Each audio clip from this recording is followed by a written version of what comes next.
నమస్కారం, న్యూస్ విజన్కు స్వాగతం. ముందుగా వార్తల్లోని ముఖ్యాంశాలు.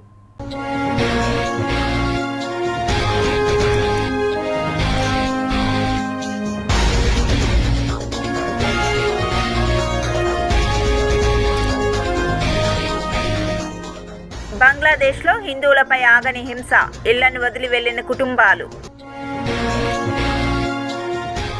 PSLV C-59 రాకెట్ ప్రయోగం విజయవంతం, ఇస్రో చైర్మన్ సోమనాథ్ వెల్లడి. కనుల పండగల రథోత్సవం, అశ్వవాహనంపై భక్తులకు దర్శనమిచ్చిన సిరుల తల్లి శ్రీ పద్మావతి అమ్మవారు. మరోసారి 100 కోట్ల మార్కు దాటిన హుండీ ఆదాయం, తగ్గేదే లేదంటున్న శ్రీవారు. అర్ధరాత్రిలో మహిళ వింత అరుపులు, భయంతో పరుగులు పెట్టిన యువకులు, రామచంద్రాపురంలో దెయ్యాలు. టీటీడీ హెచ్చరించిన మారని ఆకతాయిల వికృత చేష్టలు, పవిత్ర స్థలంలో సోషల్ మీడియా యూట్యూబర్ల అతి.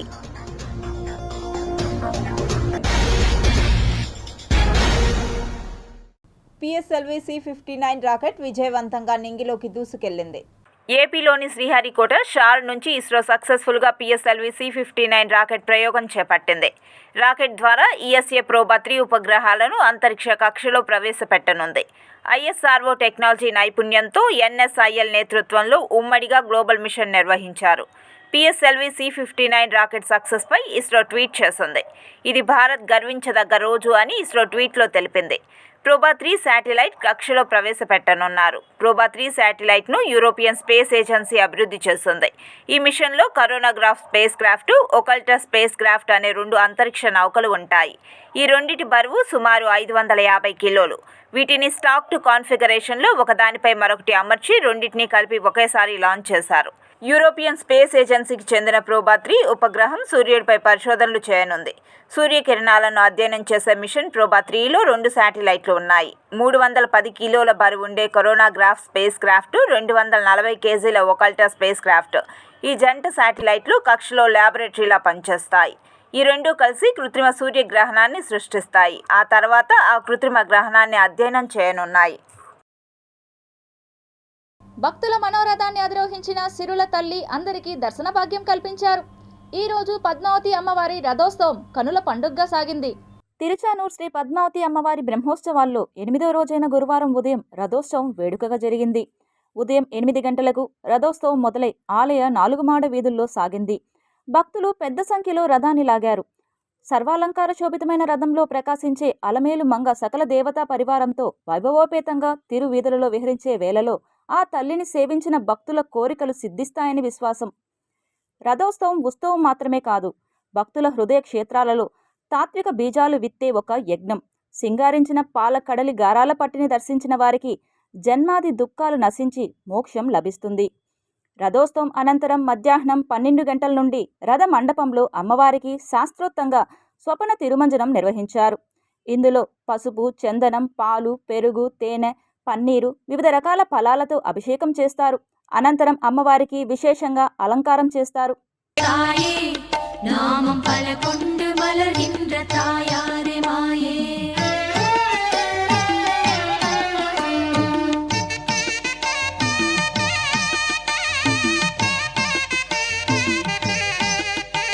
తిరుచానూరు శ్రీ పద్మావతి అమ్మవారి బ్రహ్మోత్సవాలు చివరి ఘట్టానికి చేరుకుంది.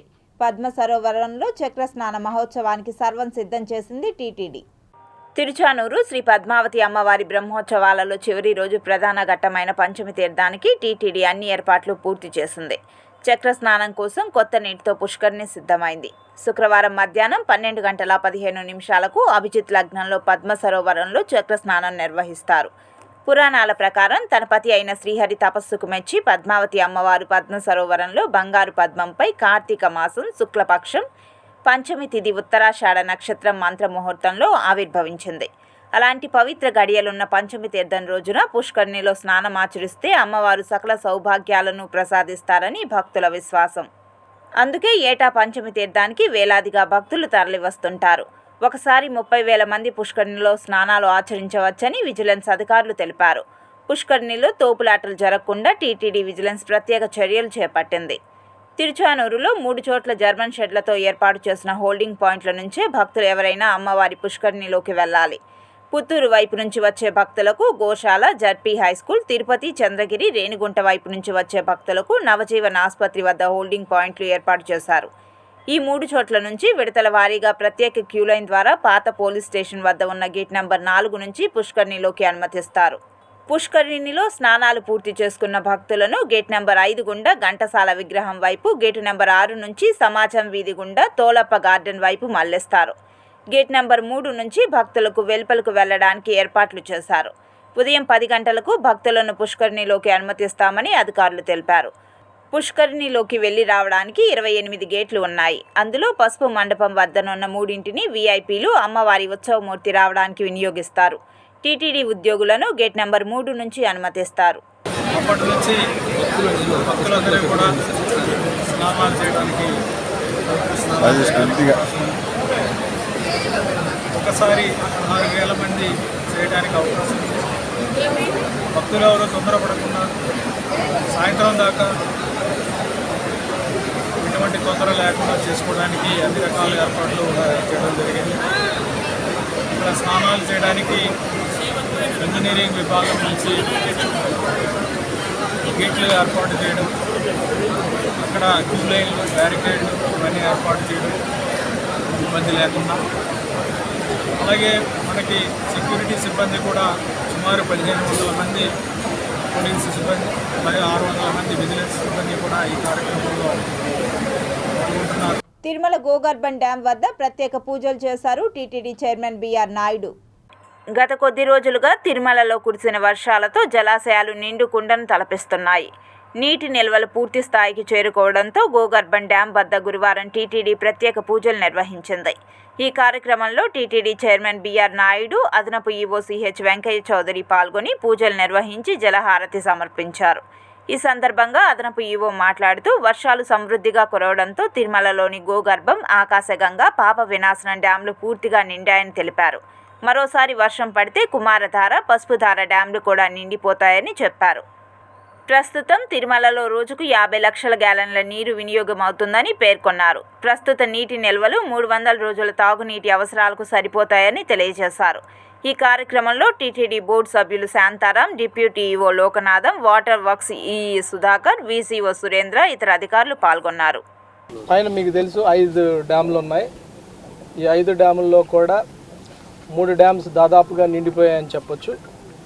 ఇంకొక 2 మాత్రమే, కుమారధార, పసుపుధార 2 డ్యాములు కూడా ఇంకొకసారి వర్షం పడితే ఖచ్చితంగా అవి 2 కూడా నిండిపోతాయి.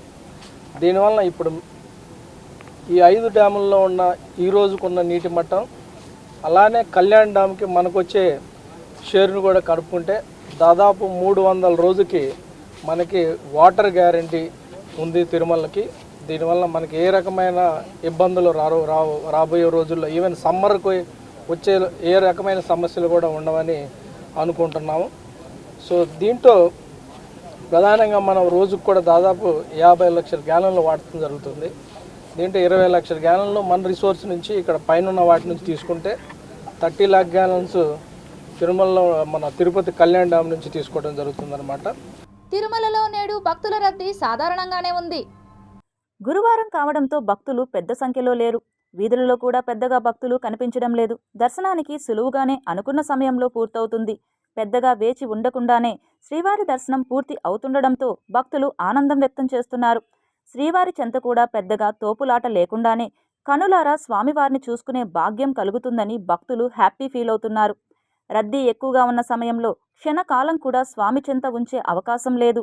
మిగిలిన భక్తులు దర్శనం చేసుకోవాలంటే త్వరగా స్వామివారి వద్ద నుంచి వెళ్లిపోవాలని శ్రీవారి సేవకులతో పాటు భద్రతా సిబ్బంది భక్తులను తోసేస్తుంటారు.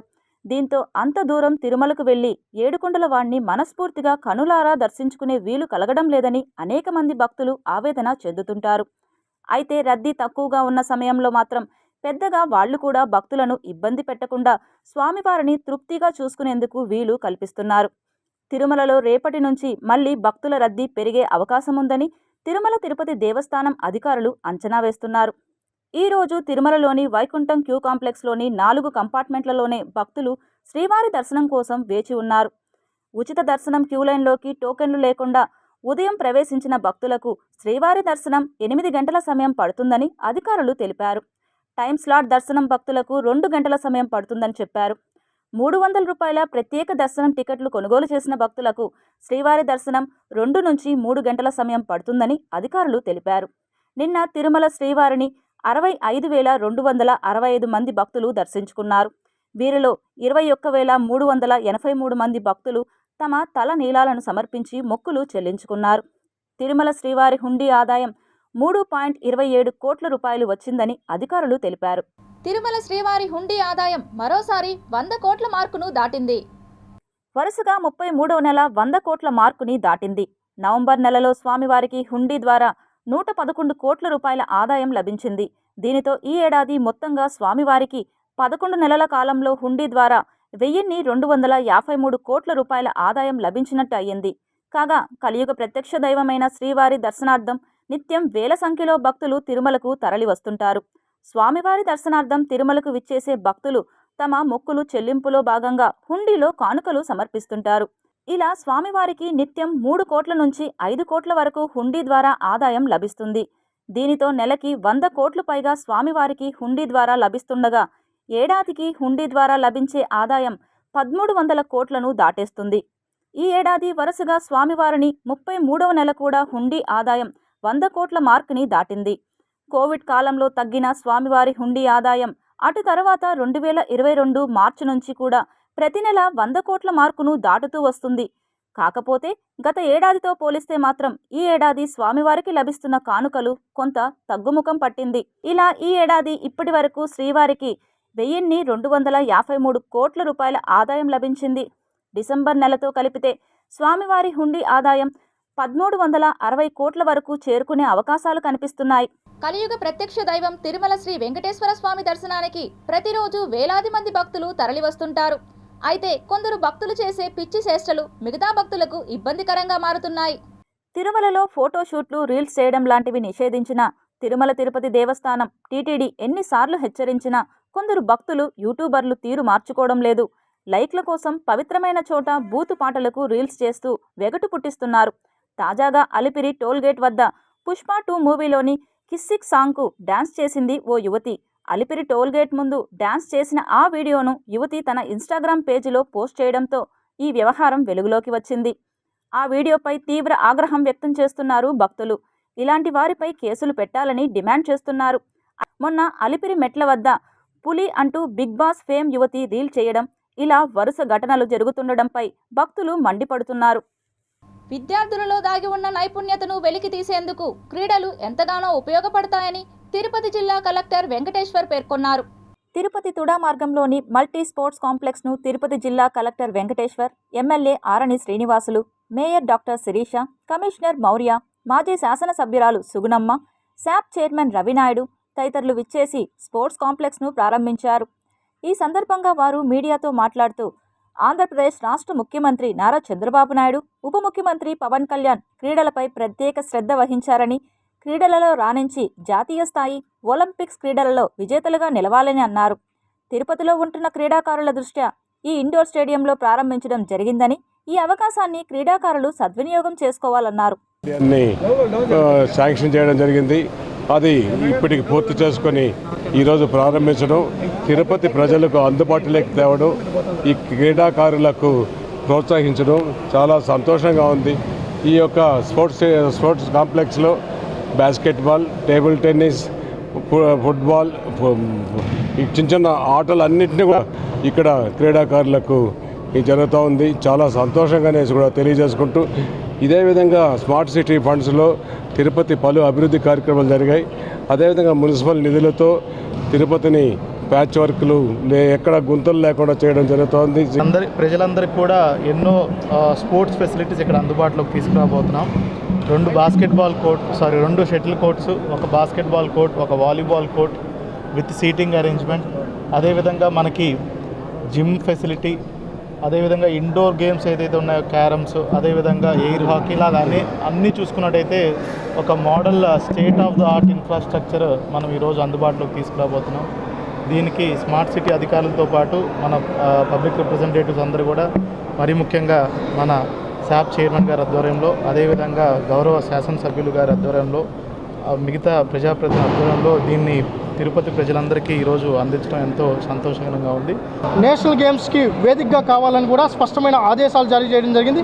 దానిలో భాగంగానే కలెక్టర్ గారు మొన్న కూడా నారావారిపల్లికి వచ్చినప్పుడు కలెక్టర్ గారు, ముఖ్యమంత్రి గారి సమీక్షలో కూడా స్పష్టంగా ఈ తిరుపతిలో ఏవైతే క్రీడలకు సంబంధించినట్టు ఉన్నాయో వాటన్నిటిని ముందుకు తీసుకొని వచ్చే విధంగా, క్రీడాకారులకు ఉపయోగపడే విధంగా, ప్రజలకు ఉపయోగపడే విధంగా అతి త్వరలోనే పూర్తి చేస్తామని చెప్పడం జరిగింది.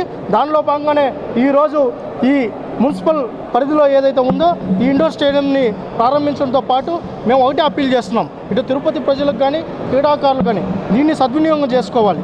సద్వినియోగం చేసుకుంటే పాటు క్రీడల వైపు మొగ్గు చూపాలి. ఏదైతే స్మార్ట్ సిటీ నిధులతో ప్రారంభించబడిందో ఈ స్పోర్ట్స్ కాంప్లెక్స్, ఇండోర్ స్పోర్ట్స్ కాంప్లెక్స్ని ఈరోజు ప్రారంభించుకోవడం, కలెక్టర్ గారు ప్రారంభించడం ఒక తిరుపతి ప్రజలందరికీ కూడా ఒక శుభ పరిణామంగా భావిస్తూ తప్పకుండా ఈ క్రీడా ప్రాంగణాన్ని తిరుపతి నగర ప్రజలందరూ కూడా ఉపయోగించుకొని మానసిక ఉల్లాసంతో పాటు శారీరక ఆరోగ్యాన్ని కూడా పెంపొందించుకోవాలని కోరుకుంటూ అందరికీ ధన్యవాదాలు. తిరుపతి అర్బన్ జిల్లా పరిధిలో గంజాయి అక్రమ రవాణాకు పాల్పడితే కఠిన చర్యలు తప్పవని ఎస్పీ సుబ్బరాయుడు తెలిపారు. తిరుపతి జిల్లా శ్రీకాళహస్తి పోలీస్ సబ్ డివిజన్ పరిధిలో గంజాయి అక్రమ రవాణాకు పాల్పడి ప్రజలకు అమ్మకాలు జరిపే 16 మంది ముద్దాయిలను అరెస్టు చేయడం జరిగిందని, వారి వద్ద నుండి సుమారు 32 కేజీల గంజాయి, 4 సెల్ ఫోన్లు స్వాధీనం చేసుకుని శ్రీకాళహస్తి పోలీసులు అరెస్టు చేయడం జరిగిందని తెలిపారు.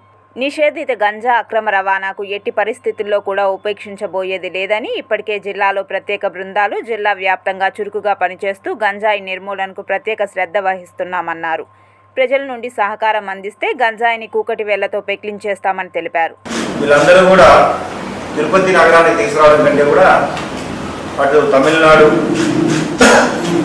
కేరళ, కర్ణాటక ఈ ప్రాంతాలకి తీసుకెళ్ళడానికి ఇక్కడ దిగి ఇక్కడి నుండి మళ్ళీ ఫర్దర్ ట్రాన్స్ఫర్ చేయడం జరుగుతుంది. వాళ్ళు కూడా చాలామందిని ఈ మధ్యకాలంలో everyday railway stations, trains check చేస్తూ పూర్తిగా నిర్మూలించడం జరుగుతుంది. తిరుపతి ఈ వైపు తీసుకురావడానికి కూడా వీలు లేకుండా అన్ని ప్రాంతాల్లో అటు గూడూరు, రేణిగుంట రైల్వే స్టేషన్స్ అయితే అన్ని రూట్స్ కూడా ప్రాపర్గా కంట్రోల్ చేయడం జరుగుతుంది.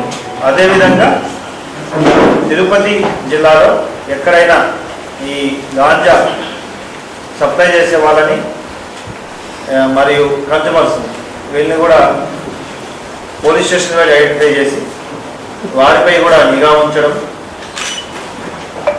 వాళ్ళ మీద ఎవరైతే సప్లైస్ ఉన్నారో వీళ్ళందరి మీద షీట్లు ఓపెన్ చేయడం, కేసెస్ని కూడా ప్రాపర్గా ఇన్వెస్టిగేట్ చేసి వీళ్ళు రిమైనింగ్ బయట రాకుండానే కేసెస్ని కంప్లీట్గా ఇన్వెస్టిగేషన్ కంప్లీట్ చేసి ప్రాసిక్యూట్ చేసే విధమైన చర్యలు కూడా తీసుకోవడం జరుగుతుంది.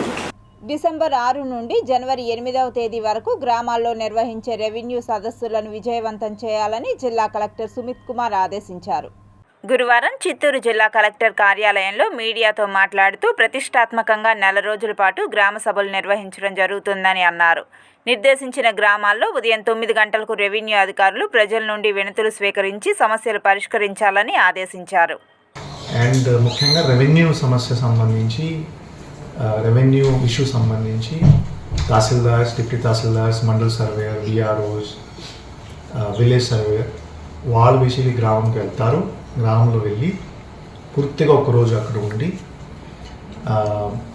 ఏమేమి సమస్య ఉన్నాయి, ముఖ్యంగా దారి సమస్య ఉండొచ్చు, మ్యూటేషన్ సంబంధించిన సమస్య ఉండొచ్చు, రీసర్వే సంబంధించి సమస్య ఉండొచ్చు, డీకేటీ ల్యాండ్ సంబంధించి సమస్య ఉండొచ్చు, నేషనల్ హైవే సంబంధించి సమస్య ఏమైనా ఉంటే కలెక్ట్ చేస్తారు. అండ్ 8 జనవరి తర్వాత ఇంకా 45 రోజు గవర్నమెంట్ ద్వారా టైం ఇవ్వడం జరుగుతుంది. 45 రోజులు కూడా విధి విధంగా we will be resolving all those grievances. So ఇది రేపటి నుంచి స్టార్ట్ అవుతుంది. సో పబ్లిక్ రిప్రజెంటేటివ్స్కి ఆల్రెడీ సూచన ఇవ్వడం జరిగింది. తిరుపతి జిల్లాలో నిర్వహించనున్న రెవెన్యూ సదస్సులు, మెగా పేరెంట్ టీచర్ సమావేశాలను 3 రోజుల పాటు నిర్వహించనున్నట్లు తిరుపతి జిల్లా కలెక్టర్ వెంకటేశ్వర్ పేర్కొన్నారు.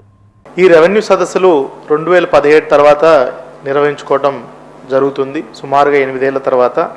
ముఖ్యంగా వీటిని నిర్వహించడానికి ముఖ్య ఉద్దేశం ఏమంటే మనకు రోజు వచ్చేటువంటి పీజీఆర్ఎస్ గ్రీవెన్స్లో కానీ అదేవిధంగా తరచుగా వచ్చే గ్రీవెన్స్ల్లో సుమారుగా 60% రెవెన్యూ సమస్యలు వస్తున్నాయి.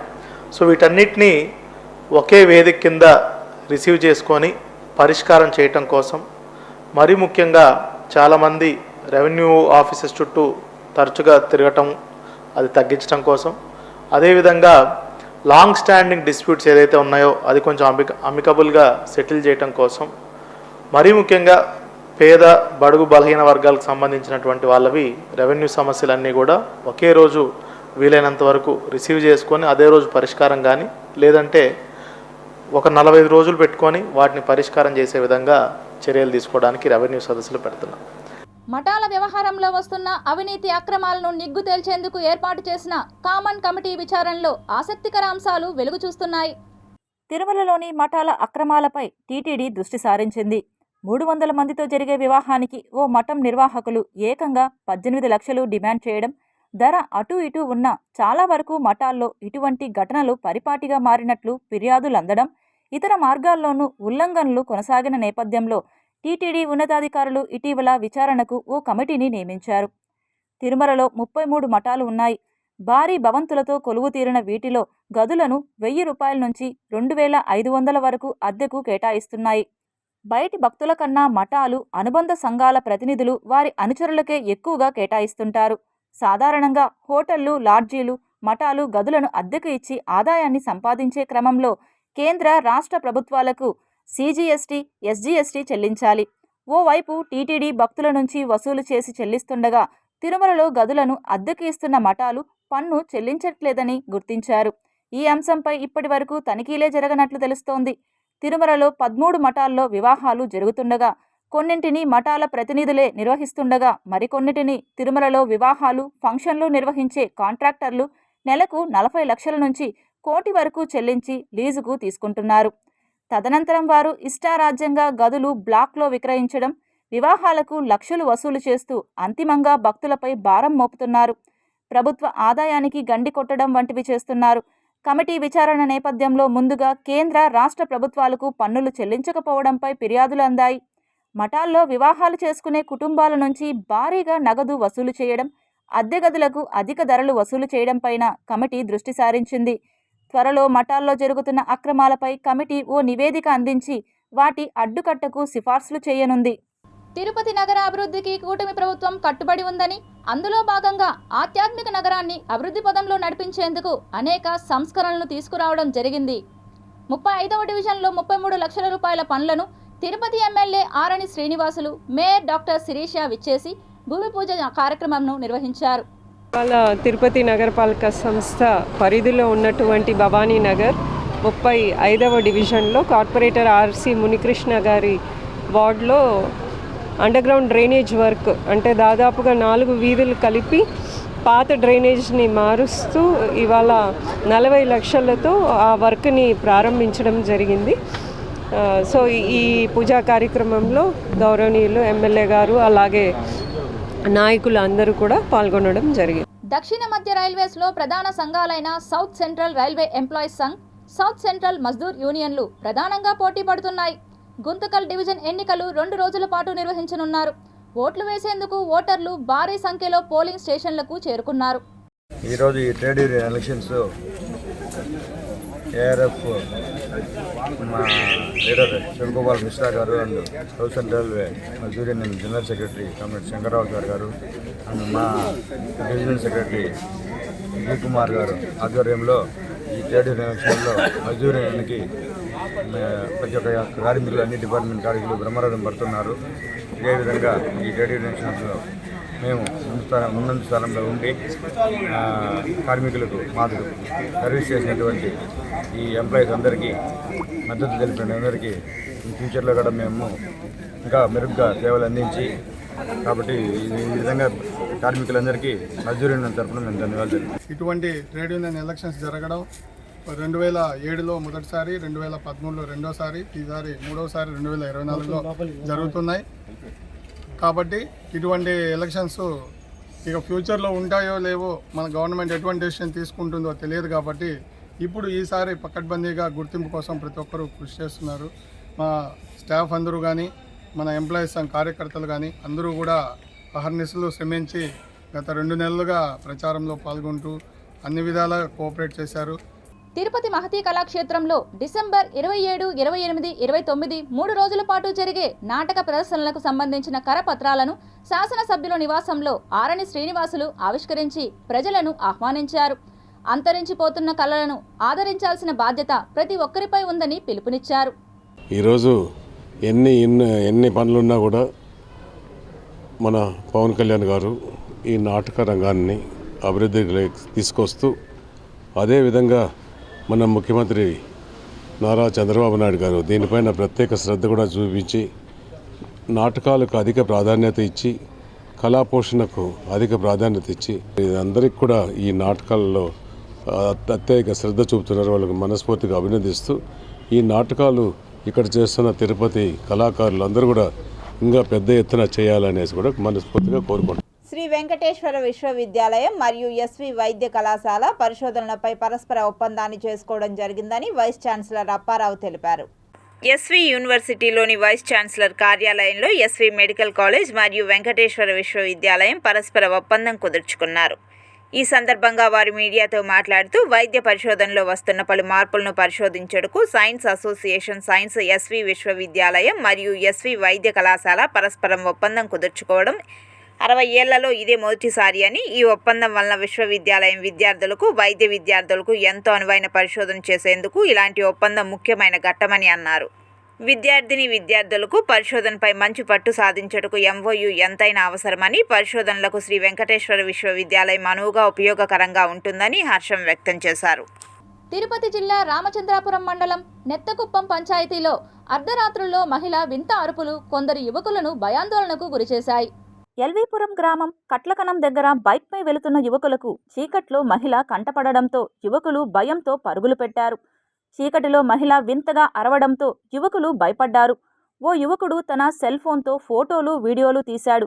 ఈ ఘటన నేపథ్యంలో ఆ ప్రాంతంలో తరచూ అరుపులు ఆర్తనాదాలు వినిపిస్తూ ఉంటాయని గ్రామస్తులు చెబుతున్నారు. దుష్టశక్తా లేక మతిస్థిమితం లేని మహిళ అనే అనుమానాలు వ్యక్తమవుతున్నాయి. ఆ ప్రాంతంలో తరచూ ప్రమాదాలు జరుగుతుంటాయని గ్రామస్తులు చెబుతున్నారు. ప్రస్తుతం ఈ ఘటన ఆ ప్రాంతంలో భయాందోళనను రేకెత్తిస్తోంది. శ్వాస మీద ధ్యాస ఉంచి ధ్యానం చేయగలిగితే సంపూర్ణ ఆరోగ్యవంతులుగా ఉండవచ్చని నాడీ పరీక్ష నిపుణులు భార్గవ్ తెలిపారు. తిరుపతి అరబిందో సొసైటీ తిరుపతి శాఖ ఆధ్వర్యంలో ఉచిత ఆరోగ్య శిబిరాన్ని ఏర్పాటు చేశారు. అంతకుముందు అరవిందుల వారికి ప్రత్యేక పూజలు నిర్వహించి కార్యక్రమాన్ని ప్రారంభించారు. ఈ సందర్భంగా వారు మాట్లాడుతూ నాడీ పరీక్షల చికిత్స విధానంపై అవగాహన కార్యక్రమం నిర్వహించడం జరిగిందని, రిజిస్ట్రేషన్ చేసుకున్న వారికి ఉచితంగా నాడీ పరీక్షలు నిర్వహించి తగిన ఆరోగ్య సలహాలు సూచనలు అందజేయడం జరుగుతుందని అన్నారు. ముఖ్యంగా వృద్ధులకు, దీర్ఘకాల వ్యాధిగ్రస్తులకు ఈ చికిత్స విధానం చాలా ఉపయుక్తకరంగా ఉంటుందని పేర్కొన్నారు. I've been healing people with difficult cases by checking their pulse. Following a traditional system of seeing the Panchabhutas in the Nadi and seeing that what they were born with is a Mool Prakriti, and then when that Mool Prakriti start to deviate with wrong lifestyle, when I say wrong lifestyle means what you eat and what you should not eat, whether your system is getting clean or not, you're getting sufficient exercise, the prana in the body is moving the way it should be moving. Shri అరవిందుల మహాసమాధి దినం కాబట్టి ఈరోజు కూడా ఒక కార్యక్రమం పెట్టుకోవడం జరిగింది. దానిలో భాగంగా ఈరోజు కొంతమంది వక్తలు అలాగే మన ముఖ్య అతిథులు ఇలాంటి వాళ్ళు వచ్చున్నారు కాబట్టి వాళ్ళందరూ సమక్షంలో ఒక చిన్న కార్యక్రమం అనేది ఏర్పాటు చేయడం జరిగింది. లో పనిచేసే వాళ్లకు ఇక్కడ అరవిందో ఆశ్రమ సభ్యులకు చాలా అవినాభావ సంబంధం ఉంది. మేము రెగ్యులర్గా కూడా అరవిందుల వారి కార్యక్రమాలన్నింటిలో కూడా పాల్పంచుకుంటూ ఉంటాము. భూ బకాసురులపై చర్యలు తీసుకోవాలని యాదమరి మండలం దళవాయిపల్లి గ్రామానికి చెందిన ఆర్మీ ఉద్యోగి మంజునాథ్ సతీమణి మీడియాను ఆశ్రయించారు. భయపెట్టి 6 అవర్లు కూర్చోబెట్టుకొని రాత్రి 10 గంటలకు అట్లా 11 వరకు పెట్టుకొని వదిలేస్తున్నారు. ఇప్పుడు మాకి గవర్నమెంట్ న్యాయం చేయాలి. ఇంతకుముందు కూడా ఇదే ప్రకారంగా భాస్కరయ్య అనే వ్యక్తి చాలా ఏళ్ళ క్రితంగా ఇబ్బంది పెడుతున్నాడు. మా బావ మా మామకి ఏం తెలియదు, కొంచెం భయపడుతున్నారు ఏం చేస్తారో అని. అది మా ల్యాండ్ మేము కొనుక్కోలేదు, మా తాతల సుఖంగా మా మామ కొనిండేది కాబట్టి మా గవర్నమెంట్ సహాయం చేసి మా ల్యాండ్లో మేము అతని వదలు దారి. తిరుపతి లోకల్ బులియన్ మార్కెట్లో బంగారం వెండి ధరలు ఇలా ఉంటాయి. 24 క్యారెట్ల 10 గ్రాముల బంగారం ధర 78,800 రూపాయలు. 22 క్యారెట్ల 1 గ్రామ్ బంగారం ధర 7,130 రూపాయలు. 1 కేజీ వెండి ధర 93,800 రూపాయలు. 1 గ్రామ్ రిటైల్ వెండి ధర 96 రూపాయల 80 పైసలు. వార్తలు ముగించే ముందు ముఖ్యాంశాలు మరోసారి.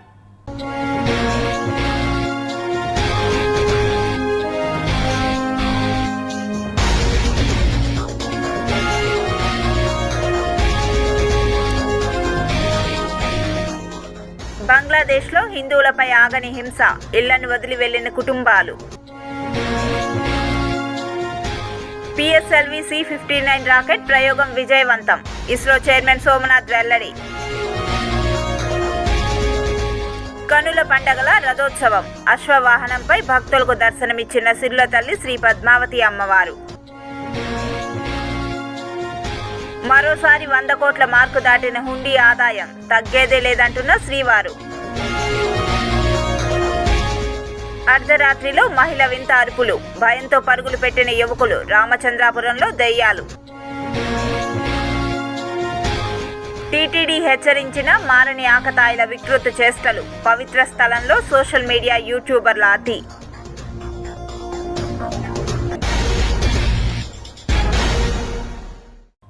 ఈ వార్తలు ఇంతటితో సమాప్తం. సమగ్ర సమాచారంతో న్యూస్ విజన్లో మళ్ళీ కలుద్దాం. అంతవరకు సెలవు, నమస్కారం.